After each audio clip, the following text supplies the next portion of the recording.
Pelo sinal da Santa Cruz, livra-nos Deus nosso Senhor dos nossos inimigos. Em nome do Pai, do Filho e do Espírito Santo. Amém. Que o Deus de bondade, que o Deus da paz esteja sempre convosco. Bendito seja Deus que nos reuniu no amor de Cristo. Invoquemos o Espírito Santo. Ó Espírito Santo, amor do Pai e do Filho, inspira-me sempre o que devo pensar, o que devo dizer, como devo dizer, o que devo calar, o que devo escrever, como devo agir, o que devo fazer para obter sua glória, o bem de todas as pessoas e minha própria santificação. Amém.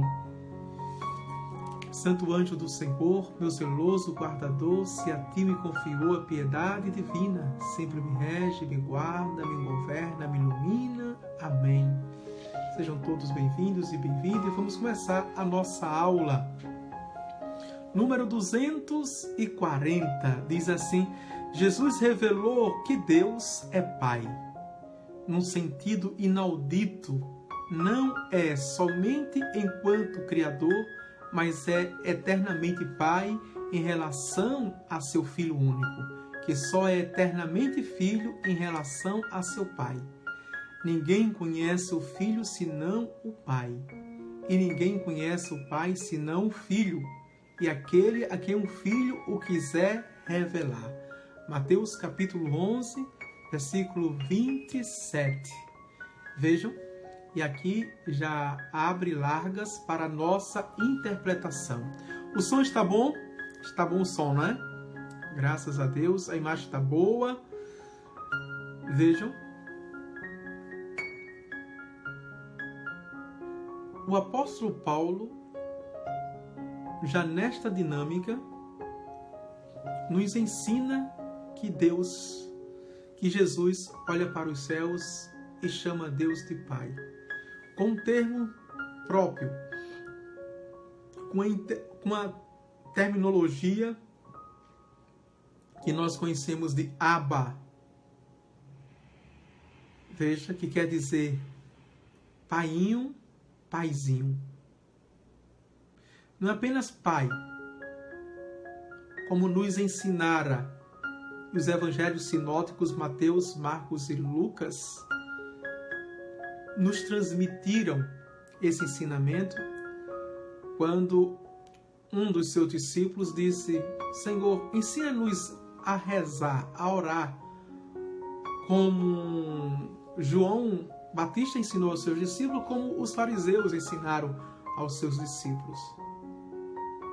E Jesus abre esta oração dizendo: Pai nosso que estais nos céus.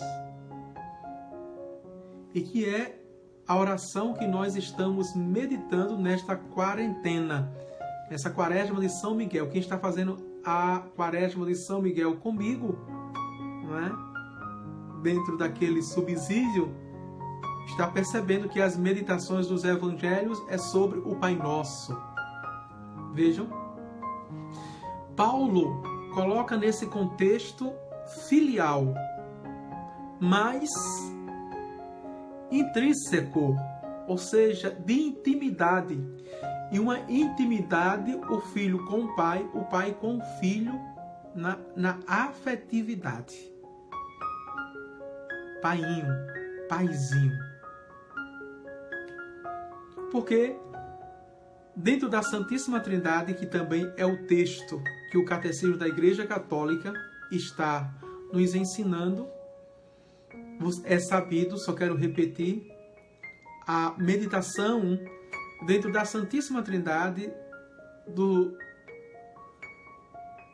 de Agostinho de Hipona, quando diz que, vejam, o Pai, olhando para si mesmo, gerou o Filho.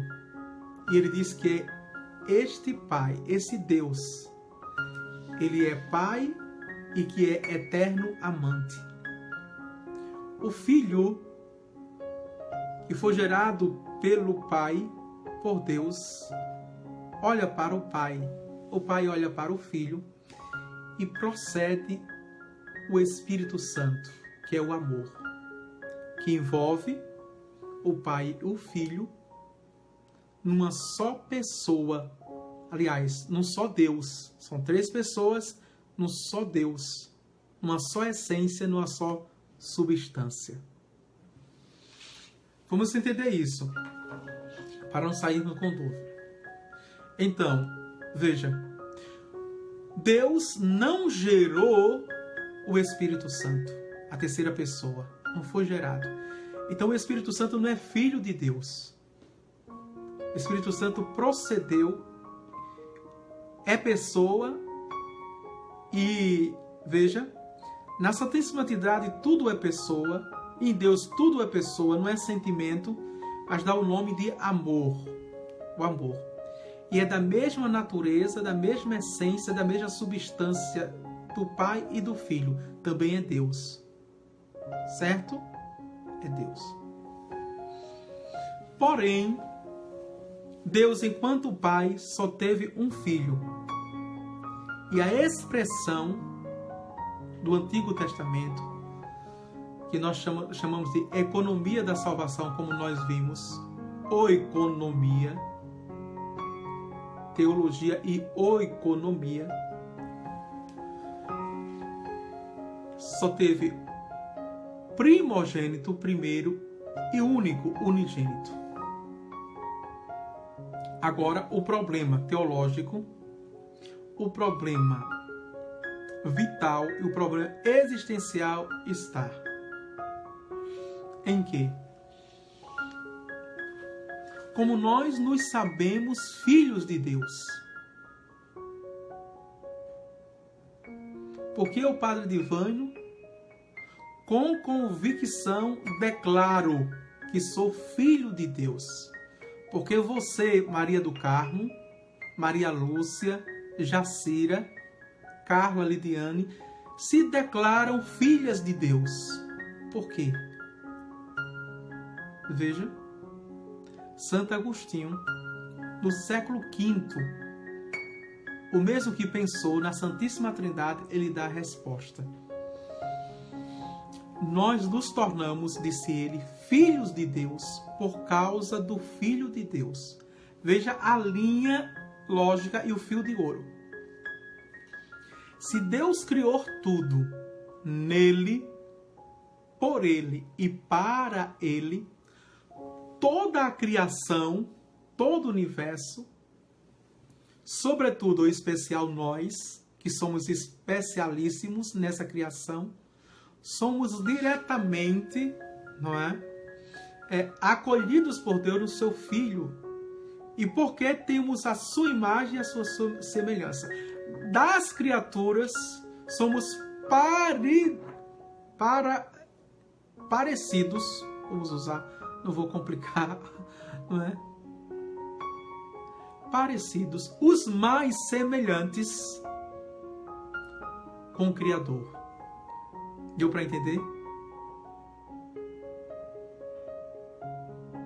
Parecidíssimo com o Pai, com o Filho, com o Espírito Santo. Por isso que dizemos a imagem e semelhança. Tanto é que na encarnação, hoje nós celebramos na Divina Liturgia a natividade de Maria, o nascimento de Maria, e só é por causa da encarnação de Jesus que se fez carne, tomou a nossa semelhança, porque já era a semelhança dele, nos fez a sua semelhança. Deu para entender? Agora isso tem um lugar que nos torna filhos e filhas de Deus. E qual é esse lugar? Que nós chamamos de sacramento. Nós chamamos de sacramento. Sacramento é sinal visível e sensível da presença de Deus, da graça de Deus eficaz na minha vida. Que é o primeiro sacramento que nós chamamos de batismo, que é a porta de todos os sacramentos, sem o qual ninguém pode receber nenhum outro sacramento. Mas tem um núcleo, a essência do rito é a pia batismal, que nós chamamos na eclesiologia, que é a doutrina da igreja, eclesia, igreja, veja, do ventre da mãe igreja, do seio da mãe igreja. Assim como Nossa Senhora saiu do ventre da senhora Ana, assim como nosso Senhor saiu do ventre de Nossa Senhora Maria. Assim como eu saí do ventre de minha mãe Zalfires, você saiu do ventre de sua mãe, e você que é mãe gerou. Assim também a mãe igreja também nos gerou. Fomos gerados. Por bem querer, pela autoridade e o poder de gerarmos verdadeiramente, veja, por isso que nós chamamos de morte ao batismo do velho homem, ou seja, da queda, do pecado original que nascemos, carnalmente falando, mas espiritualmente como um novo homem restaurado, perdoado, levantado, não mais caído, levantado pela graça de Deus. E agora filhos de Deus, no Filho Jesus Cristo. Deu para entender?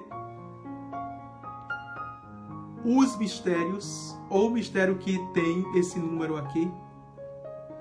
E por isso que só o Filho que revela plenamente o Pai.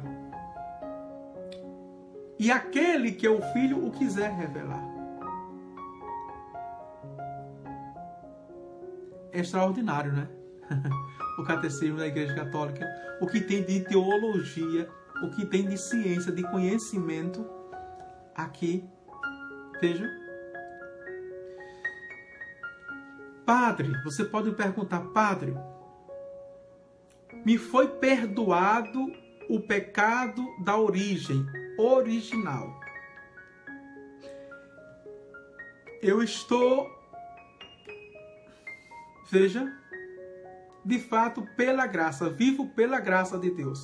Tenha cuidado com essas conversinhas. Eu estou pela graça, estou vivendo pela graça. Não, você está vivendo em tempo de maldição, de desgraça, você está dizendo pela graça. Quando eu estou pela graça, é porque eu estou limpo diante de Deus. Não de consciência apenas, com a consciência limpa, sem culpa, mas é porque eu estou sem pecado mortal diante de Deus. Estou lutando contra os pecados veniais diante de Deus. Então eu estou pela graça. Aí você tem autoridade de dizer que está pela graça. Entendeu?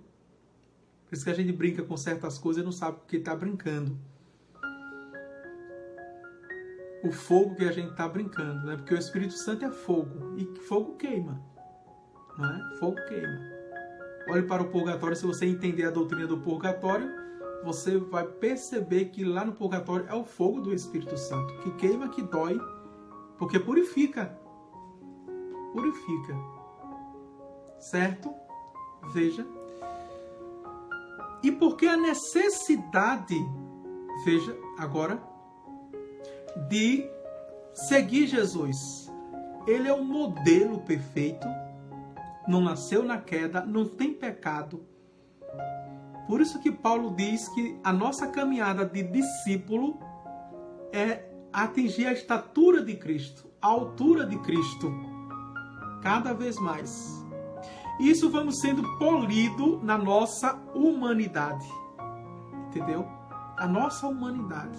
E tudo aquilo que faz a nossa humanidade vamos sendo polido. Agora, cuidado. Não dentro de um padrão, norma humana, de humano.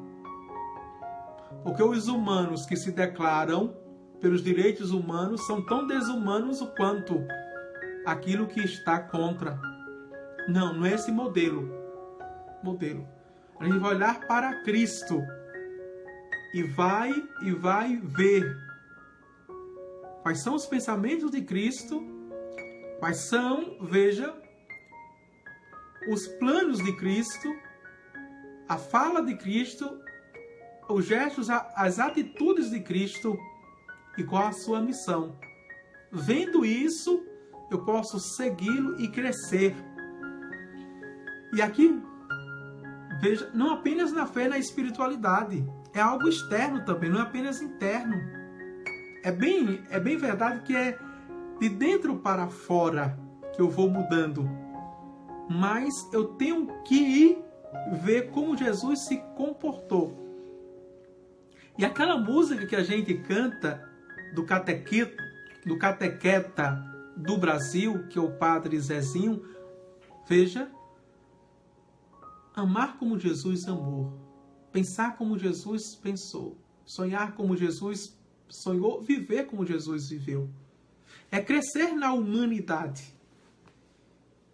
Crescendo na humanidade externamente, isso diz, é um sinal do sintoma que está acontecendo da transformação interior da sua vida. Eu perceber essa estatura. E por que eu tenho que lutar contra o pecado? Porque o apóstolo Paulo diz que em mim existe ainda a concupiscência. E o que é isso? A doutrina da concupiscência é a inclinação, a tendência que existe em mim. Para quê? Para o mal. Veja. Para o negativo que existe em mim. É a tendência para a destruição, para a violência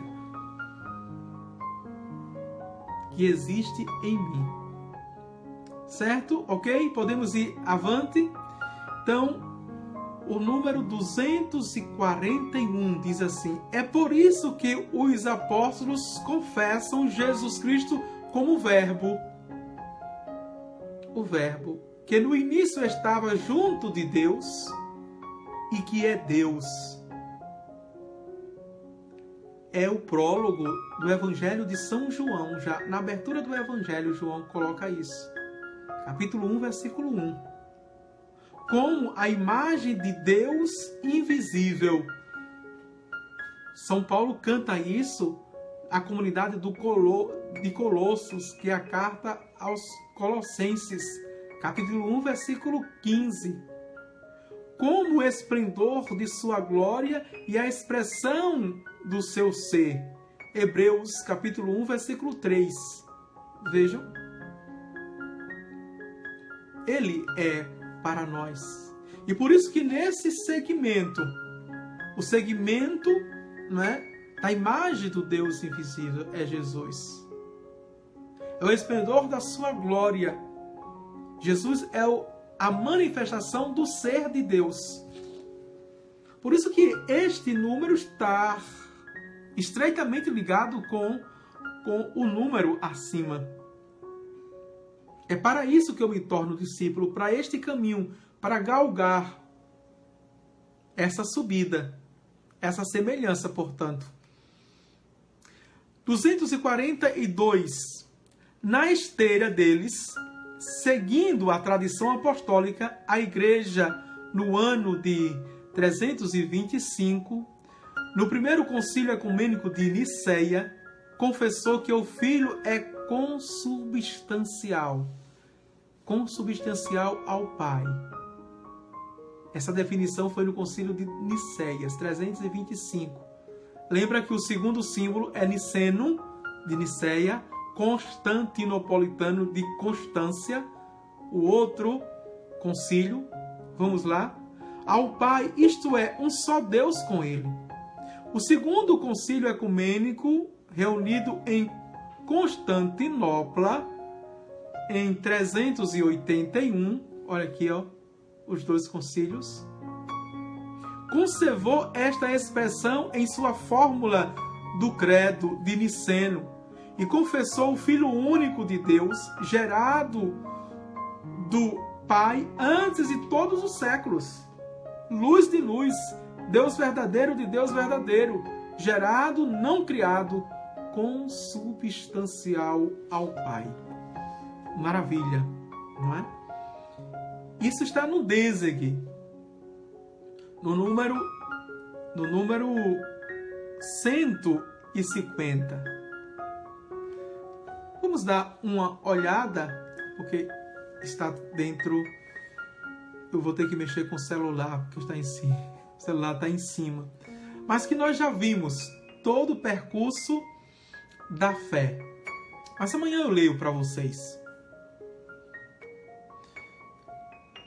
Mas está muito claro para nós. Nós professamos dentro da liturgia, da divina liturgia, e eu particularmente gosto de professar esse segundo símbolo da nossa fé nas solenidades, não é? Porque ele, na liturgia, nós vamos ver na aula de liturgia, quando for falar do credo, não é? Mas tem um momento quando fala da encarnação,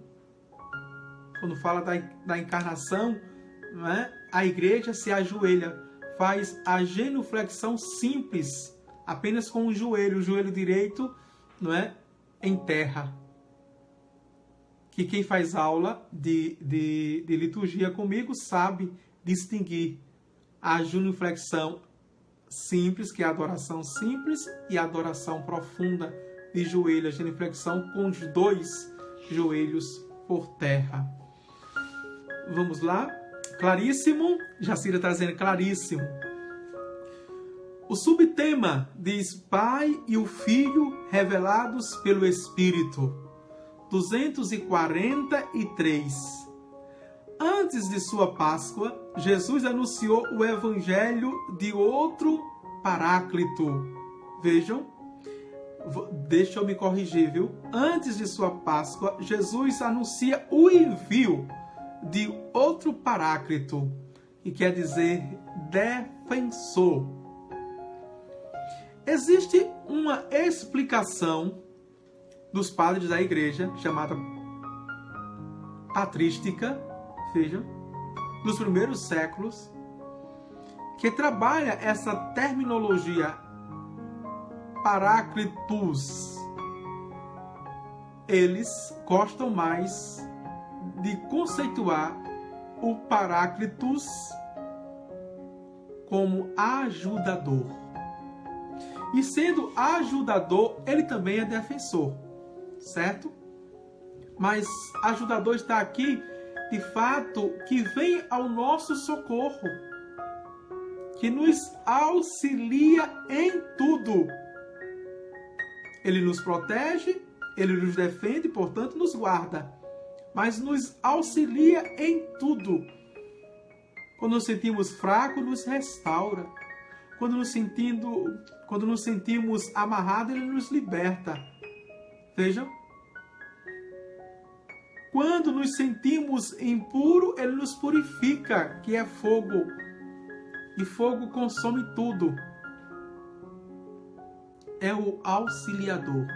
O Espírito Santo, em ação desde a criação, depois de ter outrora falado pelos profetas, ele estará agora junto dos discípulos e neles, a fim de ensiná-los e conduzi-los à verdadeira ou à verdade inteira. João 16, 13. O Espírito Santo é assim revelado como outra pessoa divina em relação a Jesus e ao Pai.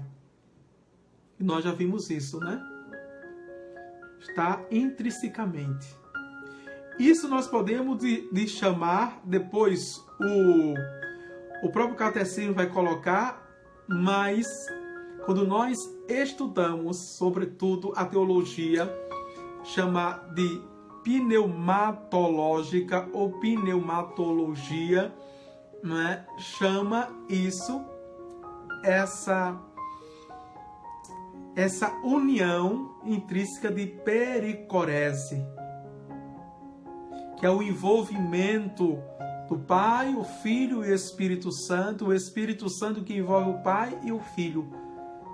E aí, uma só pessoa. É como se fosse uma dança.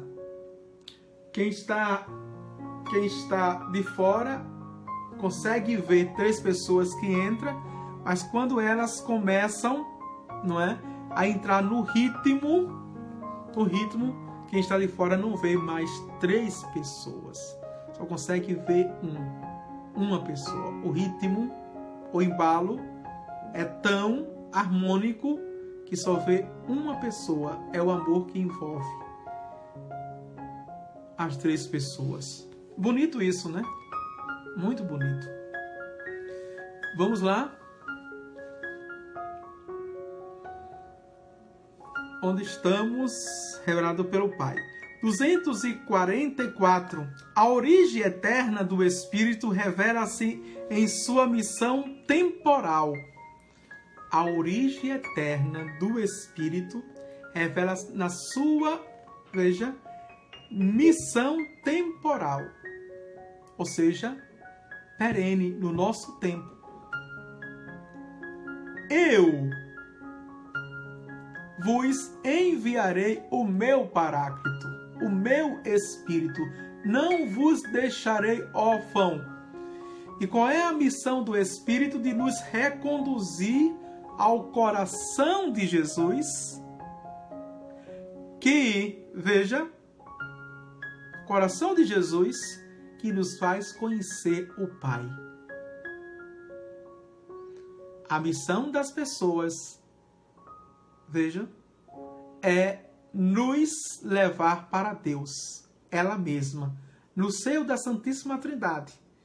Eu dizia ontem que ninguém pode revelar Deus se não for Deus. Só Deus pode revelar Deus.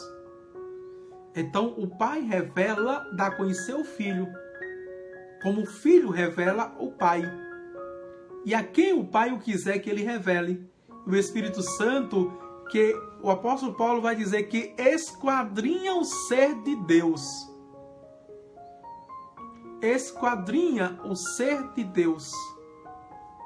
Revela, portanto, o Pai e o Filho. Veja que maravilha. Isso já é teologia da Trindade, teologia, viu? Cristológica, teologia pneumática. Entendeu isso? Por isso que, veja, ontem disse, é a fonte e a origem. Entendeu esse mistério da Santíssima Trindade, entende toda a teologia. Porque o desdobramento da teologia vai fazer, em última análise, entender o mistério de Deus, de Jesus, do Espírito, do Pai, do Filho e do Espírito Santo. Em última análise é isso. Mas se não entendeu aqui, as outras cadeiras, as outras disciplinas serão comprometidas. Serão comprometidas. Preciso entender bem esse mistério. A missão temporal. E qual é a missão temporal do Espírito Santo? De santificar. E depois, se a gente quiser perder tempo, a gente vai ver o que é santidade. Se a missão do Espírito Santo é santificar, temos que entender o que é santidade. Santidade a partir do Espírito Santo e santidade a partir da prática da nossa vivência. O que é santidade? Mas vamos avante. O Espírito Santo é enviado aos apóstolos e à igreja, tanto pelo Pai, em nome do Filho, como pelo Filho em pessoa. Depois que este tiver voltado para junto do Pai. Veja. Em pessoa. Isso é lógico. Não tem confusão aqui. Não é? Porque se não fosse em pessoa, veja, Jesus poderia soprar. Jesus poderia impor as mãos depois da ressurreição. E como ele soprou lá, ele soprou naquele cenáculo, recebeu o Espírito Santo. Veja, recebeu o Espírito Santo como unção.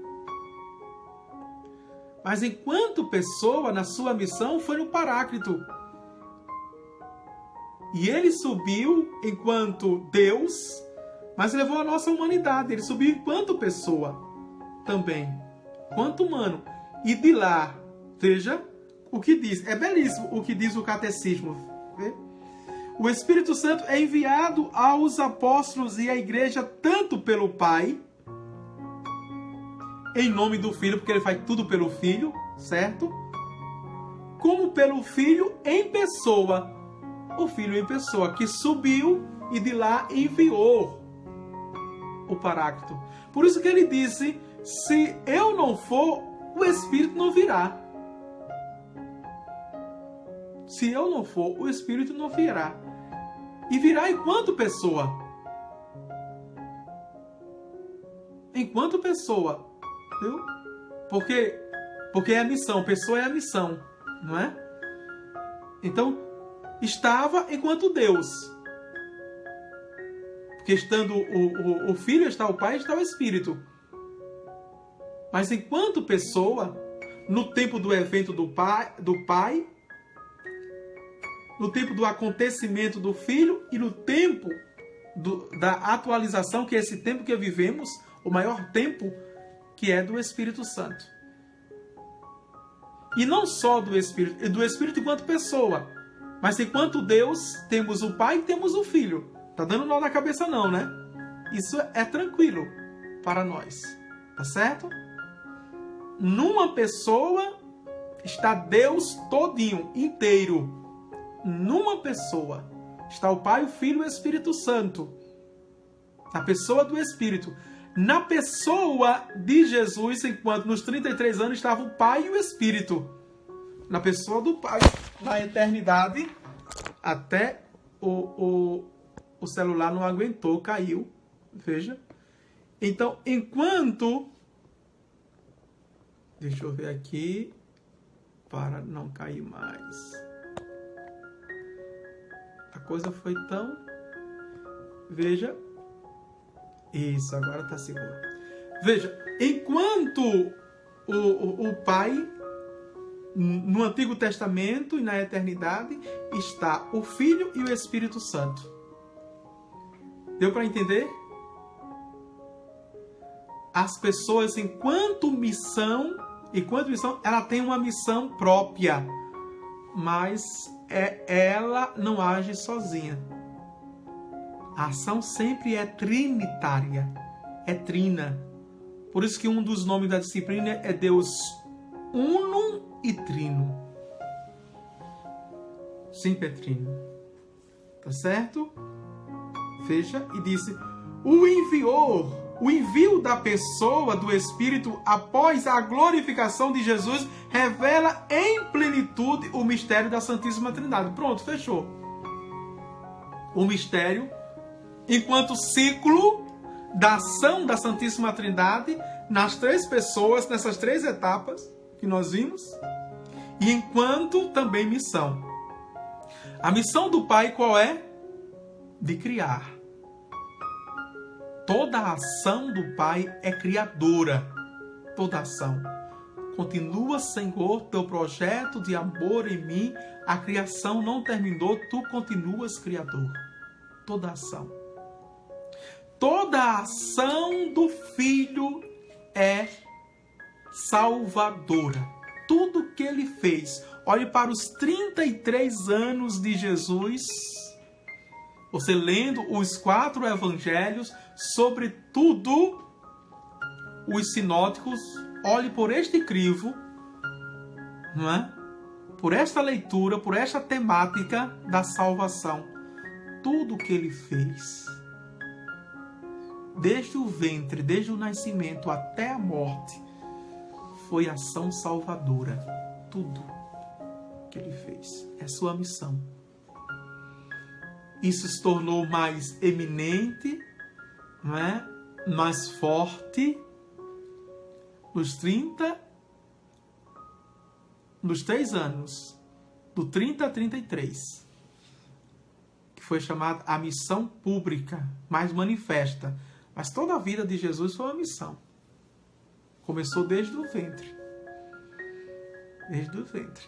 Porque, veja, quando o arcanjo Gabriel anunciou, ela engravidou Maria e foi para a casa de Isabel. Quando chegou lá, quem sentiu, quem estremeceu no ventre de Isabel? O Joãozinho. Não foi de alegria, como a gente diz. Foi uma alegria, não sei o que. Não. Que alegria foi essa? Vamos pensar? A igreja já pensou nisso. A igreja já fez a sua interpretação. Que alegria foi essa? A alegria da remissão. Jesus, no Pai, pela força do Espírito, remiu, perdoou os pecados da origem original de João Batista. No ventre de Isabel, com 6 meses de idade no ventre de Isabel. Veja, quando ele nasceu sem pecado original. E não cometeu o pecado pessoal. É bonito isso, né? Você sabia disso? Lindo. Não foi uma alegria. Ele pulou de alegria. O menino pulou de alegria. Não. Não é que igual a todas as crianças que dá chunchada. Não é na mãe. A mãe já fica alegre, bestinha, porque o filho está dando chunchada, né? Está se movendo no ventre para dizer que está vivo, que está saudável. É uma pessoa, é um ser. Alegria boa, humana.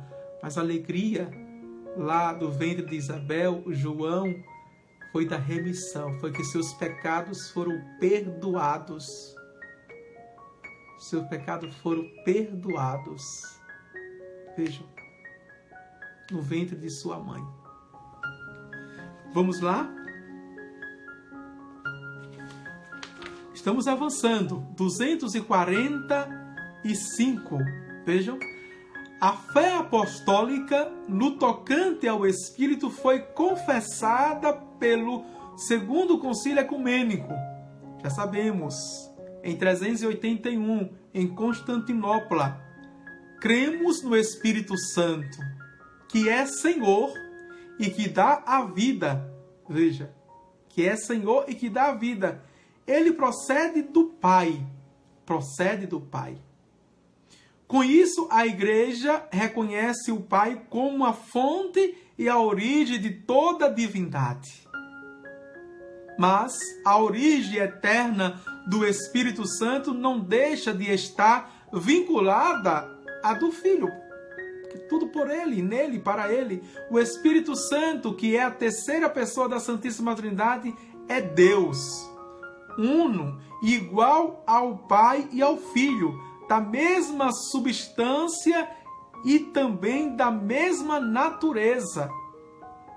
Vejam, contudo, não se diz que ele é somente o Espírito do Pai, mas ao mesmo tempo o Espírito do Pai e do Filho. O credo da Igreja do Concílio de Constantinopla confessa: creio com o Pai e o Filho. Ele recebe a mesma adoração e a mesma glória. A mesma glória. A mesma glória. Veja. E aqui nós nos prostramos diante do Pai. Nos prostramos diante do Filho. Mas temos que nos prostrar também diante do Espírito Santo. E aqui está uma prática que não se vê muito quando nós nos prostramos. A nossa consciência, a nossa fé nos diz que eu estou diante do Espírito Santo em adoração. Quando eu estou, veja, diante da Eucaristia, eu não estou apenas na presença de Jesus, fisicamente, sim, ressuscitado, mas eu estou na presença de Deus Trino. Estou na presença do Pai, do Filho e do Espírito Santo em adoração. Por isso que cantar também ao Espírito na adoração eucarística não é heresia. Não é heresia. O Espírito que esquadrilha o ser de Jesus e o ser de Deus, o ser de Deus enquanto divindade, o único Deus, é que nos vai revelar, veja, e que nos faz dignificar aquele momento e nos diz o quanto é importante, necessário, vital. Como a coça suspira pelas águas correntes no deserto, assim minha alma suspira por vós. É o Espírito Santo. Que maravilha, né? E essa fé, veja, o catecismo faz questão de dizer, já em 2 números, ele faz esta observação, e a gente não tem que deixar passar, que isso não é de graça. A fé apostólica, porque chegou até nós por causa da fé apostólica, porque chegou até nós por causa da igreja.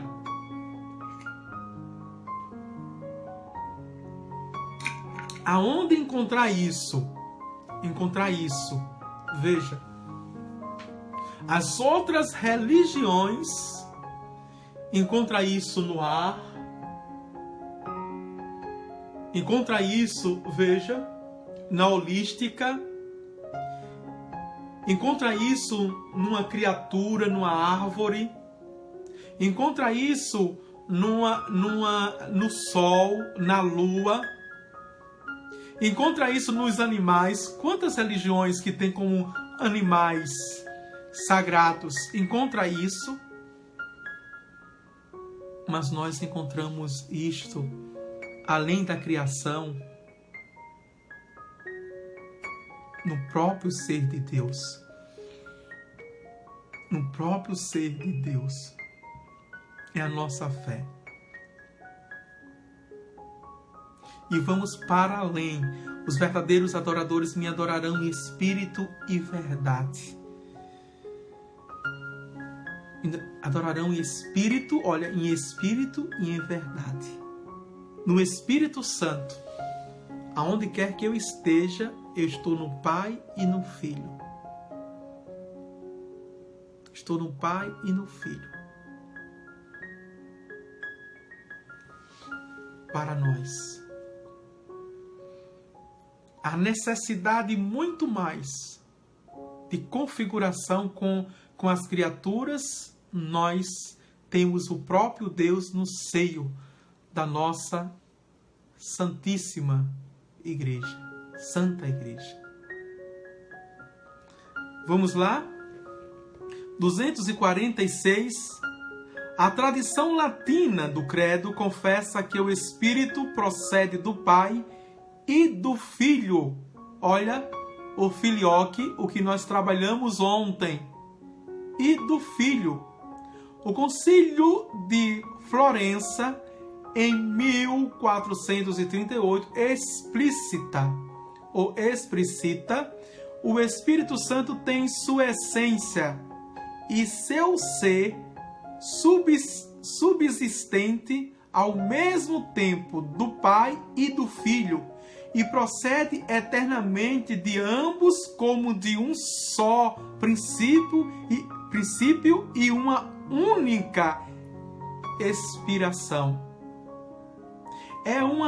Uma vez que tudo que é do Pai, o Pai mesmo o dá ao seu Filho único ao gerá-lo, excetuando seu ser do Pai. Esta própria processão do Espírito Santo a partir do Filho, ele a tem eternamente de seu Pai, que o gerou eternamente. Encontramos no Denzig essa diferenciação. E aqui, essa afirmação, vamos ver no capítulo seguinte do Filioque. Foi motivo, como eu disse ontem, para um cisma em 1054. Vamos ver. Não é? 247. A afirmação do Filioque não configurava o símbolo professado em 381 em Constantinopla, mas com base em uma antiga tradição latina e a Alexandria, o Papa São Leão o havia já confessado dogmaticamente em 447, antes que Roma conhecesse e recebesse. Em 451, no Concílio de Calcedônia, o símbolo de 381 usou desta fórmula no credo, foi sendo admitido pouco a pouco na liturgia latina entre os séculos VII e o século IX. Todavia, a introdução do filioque no símbolo niceno-constantinopolitano pela liturgia latina constitui ainda hoje um ponto de discórdia em relação à Igreja ortodoxas, ou seja, a Igreja oriental. Simplesmente por esta conjunção, não é? Ou junção, o I, como vimos ontem, não é? Em nome do Pai, do Filho e do Espírito Santo. Depois entrou no concílio em nome do Pai e do Filho e do Espírito Santo. Nós vimos que a distinção, quando fala o nome do Pai, do Filho e do Espírito Santo, não é? São as pessoas. Em nome do Pai e do Filho e do Espírito Santo, um só Deus, a Santíssima Trindade. Mas aqui, a questão do filioque é se procede só de Deus, o Espírito Santo, e também de Jesus Cristo. A nossa fé latina, não é, concebe, como está aqui no Catecismo, que ele procede do Pai e do Filho. A Igreja Ortodoxa, que é a mesma Igreja Católica, em comunhão com o Papa, certo? Discutiu que ele só procede do Pai e não do Filho. Do Pai a procedência. Mas nesses séculos todos, nós vimos a Igreja em diálogo, a Igreja em comunhão, não é? Isso foi muito já debatido, discutido, só fica nas teorias, nos devaneios, hoje, essa questão do filioque. Gorete Silva diz: eu sempre almejava saber o porquê de Jesus dizer: os verdadeiros adoradores me adorarão em espírito e em verdade. Graças a Deus, obrigado, Padre Livânio, tá certo, Deus abençoe. Vamos lá. 248. A tradição oriental põe primeiramente em relevo o caráter de origem primeira do Pai em relação ao Espírito. Ao confessar o Espírito como procedente do Pai, João 15, 26. Ela afirma que o Espírito procede do Pai pelo Filho. Pelo Filho. Adigentes, que é um decreto, número 2, também confessa dentro do Concílio Vaticano II. A tradição ocidental põe primeiramente em relevo a comunhão substancial entre o Pai e o Filho, afirmando que o Espírito procede do Pai e do Filho, o filioque.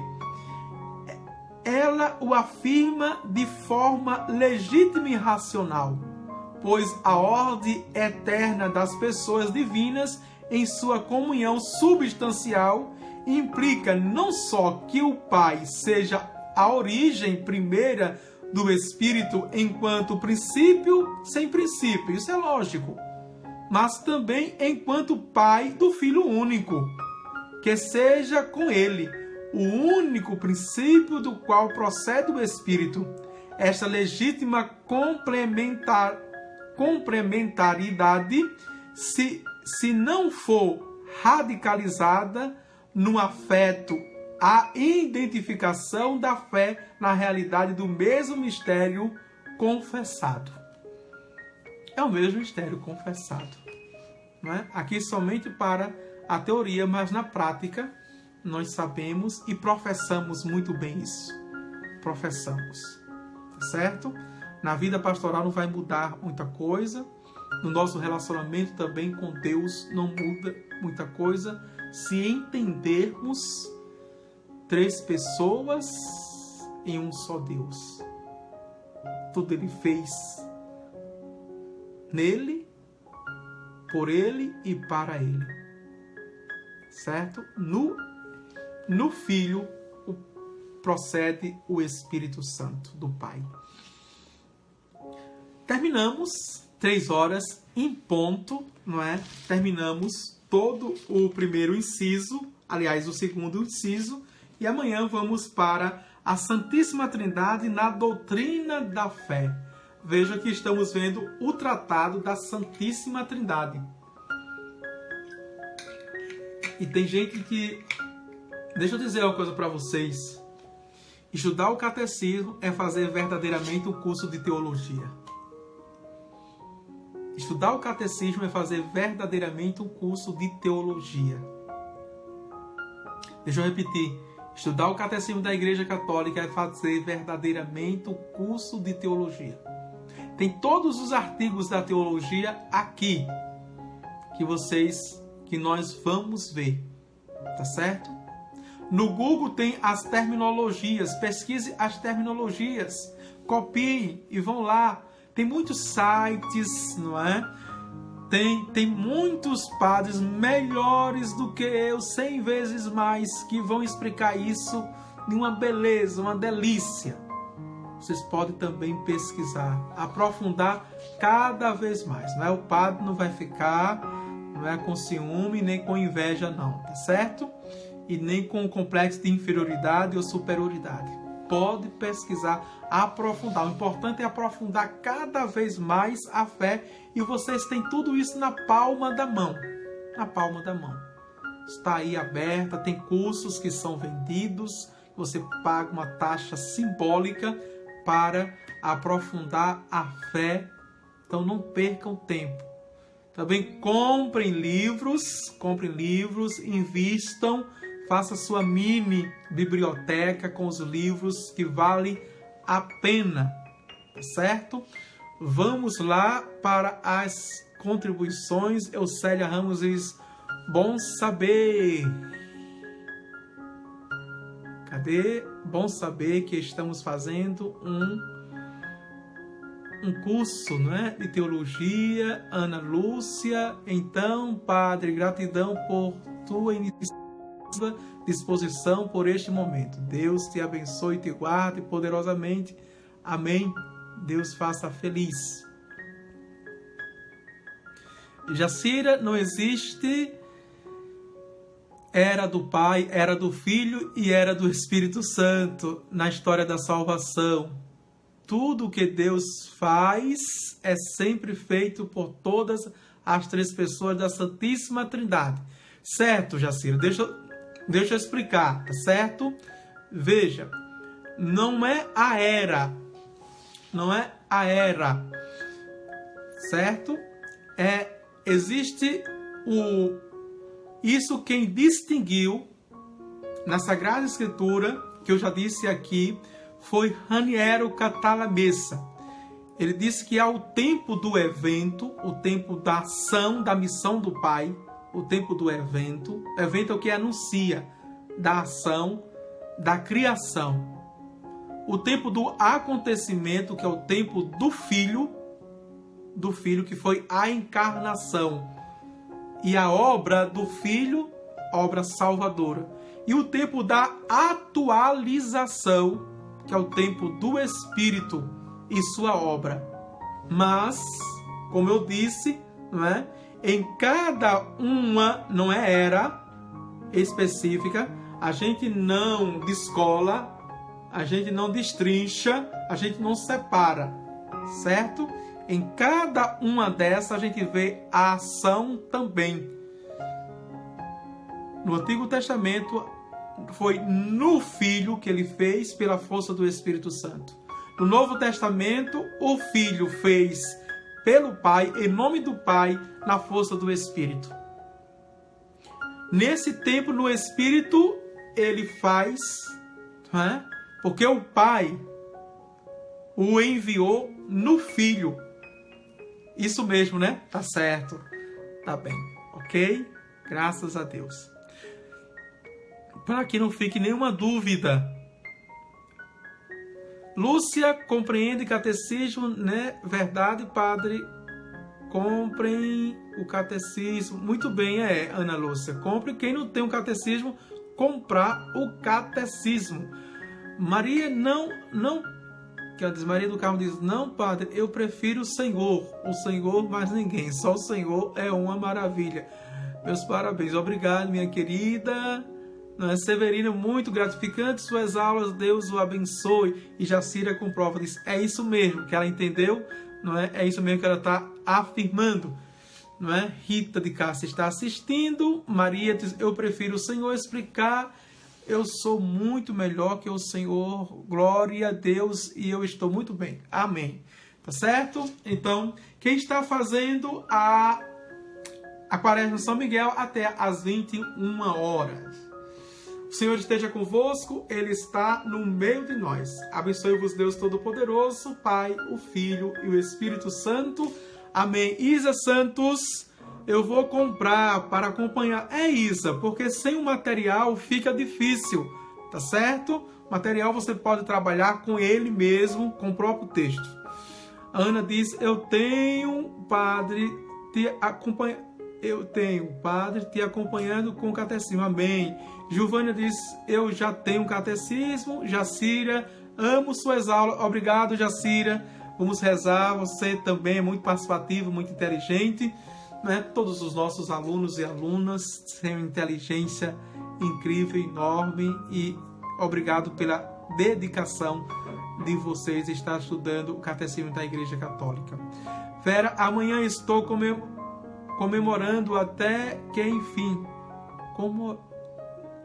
Vera, eu não entendi. Amanhã estou comemorando. Não entendi, Vera. Veja aí o que escreveu. Amém. Ou comprando, né? É isso? Amanhã eu estou comprando até que, enfim. É isso, Vera? Tá certo? Então, até a próxima. Não esqueça de compartilhar, de curtir, de comentar, né, essa aula. Tchau, tchau.